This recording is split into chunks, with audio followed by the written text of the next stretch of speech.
नमस्कार, आदाब दोस्तों। चीफ जस्टिस ऑफ इंडिया अपने फैसले तल्ख तेवर और बेबाक अंदाज को लेकर हमेशा सुर्खियों में बने रहते हैं। दैनिक भास्कर को हालिया दिए इंटरव्यू में कई अहम सवालों पर खुलकर अपनी बातें रखी, जैसे क्या जजेज को रिटायरमेंट के तुरंत बाद किसी राजनीतिक पद को स्वीकार करना चाहिए, क्योंकि अभी हाल फिलहाल के वर्षों में ये चलन काफी ज्यादा बढ़ गया है कि सुप्रीम कोर्ट हो या हाई कोर्ट या लोअर कोर्ट रिटायरमेंट के तुरंत बाद किसी न किसी राजनीतिक पद को भी स्वीकार कर लेते हैं और राजनीतिक पार्टी को भी स्वीकार कर लेते हैं। तो क्या इससे उनकी निष्पक्ष छवि प्रभावित नहीं होती?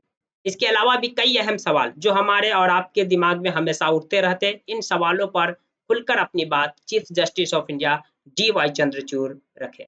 चलिए हम इन्हीं सारे सवालों के जवाब इस वीडियो में जानने की कोशिश करेंगे। पहला सवाल, सुप्रीम कोर्ट और हाई कोर्ट के जजों की छुट्टी को लेकर हमेशा चर्चा बना रहता है या हमेशा ये बात चर्चा में बनी रहती है कि सुप्रीम कोर्ट और हाई कोर्ट के जज इतनी लंबी छुट्टी पर क्यों चले जाते हैं। इस पर chief justice of India D.Y.. Chandrachud ने कहा कि 4 बजे जब हम उठते हैं तो असल में काम शुरू होता है। उन्होंने कहा कि सोमवार और शुक्रवार को हर एक बेंच के पास 60 से 70 मामले होते हैं और सुनवाई में जो हमें 2 से या 5 मिनट के अंदर जो डायलॉग बोलना होता है, इसके लिए 2 से 3 घंटा हमें उस केसेज को पढ़ना पड़ता है। उन्होंने कहा कि सैटरडे और संडे जो छुट्टी का दिन होता है, उस दिन पेंडिंग केसेज हम लोग लिखते हैं। इनके अलावा रास्ते में भी हम यानी सफर करते उस दौरान भी हम केसेज को पढ़ते रहते हैं। Chief justice of India D.Y.. Chandrachud ने कहा कि इस साल के जो 6 सप्ताह का समर वेकेशन था, इस वेकेशन के दौरान सुप्रीम कोर्ट की 21 बेंच सुनवाई कर रही थी। इस दौरान 1100 कुछ मामलों का निपटारा हुआ। यानी कि chief justice of India D.Y.. Chandrachud ने कहा कि जजेस जो लंबी छुट्टी पर जाते हैं तो इस दौरान वो पेंडिंग केसेस को पढ़ते रहते हैं। कई ऐसे केसेज हैं जिस पर संवैधानिक बेंच सुनवाई करती है और इस पर डिटेल से इत्मीनान से पढ़ने और सुनवाई करने की जरूरत रहती है। इस केस को समझने की जरूरत रहती है। अगर हम लंबी छुट्टी पर नहीं जाएंगे तो फिर इन केसेस को कब पढ़ेंगे और इनका निपटारा कैसे होगा। इसके अलावा अगला सवाल जब उनसे पूछा गया कि अभी हाल-फिलहाल में खासकर ये ज़्यादा देखने को मिला कि सुप्रीम कोर्ट हो या हाई कोर्ट हो या लोअर कोर्ट के जज रिटायरमेंट के कुछ ही दिनों बाद या तो कोई राजनीतिक पद भी स्वीकार कर लेते हैं या किसी राजनीतिक पार्टी को भी स्वीकार कर लेते हैं।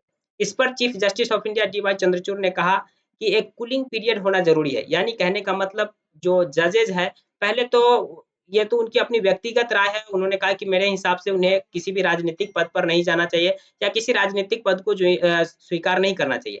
लेकिन ये व्यक्तिगत फैसला है, फिर भी इनमें कूलिंग पीरियड होना चाहिए, यानी रिटायरमेंट के 2 साल, 3 साल बाद स्वीकार करना चाहिए। तुरंत स्वीकार करने से उनकी जो निष्पक्ष छवि है, इनको लेकर के संदेह लोगों के मन में उठता है। हाल-फिलहाल में ये काफ़ी ज़्यादा देखने को मिला, जैसे कि फॉर एग्ज़ाम्पल 2019 में चीफ जस्टिस ऑफ इंडिया उस समय के जो थे रंजन गोगोई, वो रिटायरमेंट के 4 महीने के बाद ही राज्यसभा की सदस्यता स्वीकार कर ली।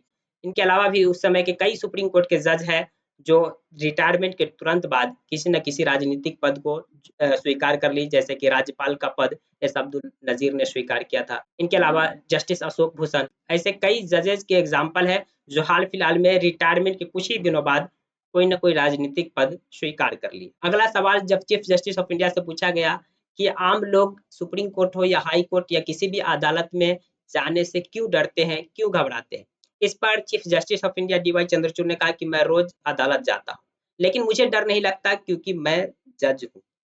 शायद लोग इसलिए डरते हैं क्योंकि उनके मामले की कार्रवाई होने वाली रहती है, सुनवाई होने वाली रहती है।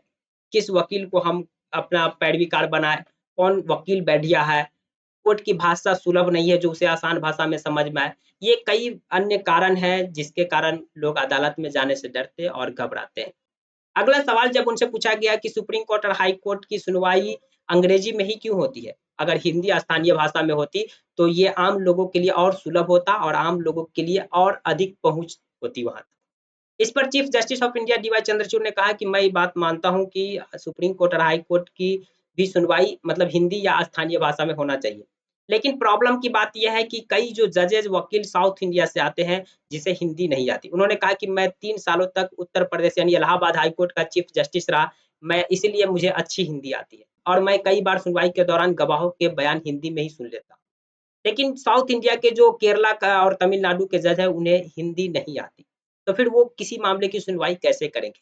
इन सब को देखते हुए एक कॉमन भाषा चुना गया, जिस पर सभी की पकड़ हो और उस भाषा में सुनवाई करने का फैसला लिया गया। हालाँकि उन्होंने कहा कि आगे भविष्य में केंद्र सरकार और हम लोगों की भी कोशिश होना चाहिए कि अदालत की भाषा को सुलभ आसान बनाया जाए ताकि आम लोगों की पहुंच वहां तक हो सके। आगे उन्होंने ये भी कहा कि ऐसा नहीं कि हम लोग कोई प्रयास नहीं कर रहे हैं। पिछले साल 37,000 सुप्रीम कोर्ट के जो इंग्लिश में जजमेंट थे उनका ट्रांसलेट किया गया। इनके अलावा कई स्थानीय भाषाओं में सुप्रीम कोर्ट के जजमेंट का ट्रांसलेट AI के मदद से किया जा रहा है। तो ये रहे उन सारे सवालों के जवाब जो आप और हमारे मन में हमेशा उठा करते हैं सुप्रीम कोर्ट को लेकर के, चीफ जस्टिस ऑफ इंडिया को लेकर के, जजेज को लेकर के और सुप्रीम कोर्ट की भाषा प्रक्रिया को लेकर के। जानकारी पसंद आई तो प्लीज वीडियो को लाइक कर दीजिए, चैनल को सब्सक्राइब कर दीजिए। Thank you for